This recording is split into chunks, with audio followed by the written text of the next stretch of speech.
વાત કરીશું વડોદરાની મનપા ચૂંટણીમાં ફોર્મ ચકાસણી દરમિયાન વિવાદ સર્જાયો। આ વિવાદ સામે આવ્યો છે વોર્ડ નંબર 8ની બેઠક પર। કોંગ્રેસ અને એઆઈએમઆઈએમ આમને સામને।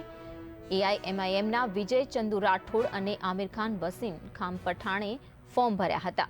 સામાન્ય રીતે આ જે બેઠક છે તેમાં પુરુષ બેઠક એક જ હતી, છતાં પણ બે ઉમેદવારોને મેદાનમાં ઉતારવામાં આવ્યા। ત્યારે કોંગ્રેસ ચૂંટણી અધિકારી સમક્ષ એક ફોર્મ રદ કરવાની માંગ કરી છે।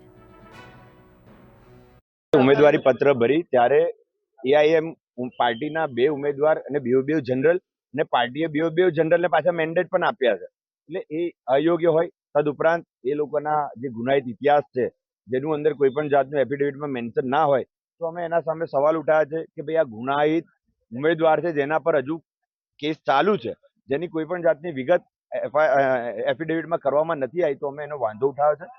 સાહેબે એમના પેન્ડિંગ રાખ્યા છે, એમના જવાબ હજુ 3-4 વાગ્યા સુધી એમને પણ આપ્યું છે કે તમે એ રીતે કરો, અને અમારા સર્વ લોકોના, અમારા કોંગ્રેસ પાર્ટીના તમામ ઉમેદવાર છે, એમના મેન્ડેટને માન્ય રાખ્યું છે અને એ મંજૂર કરવામાં આવ્યા છે।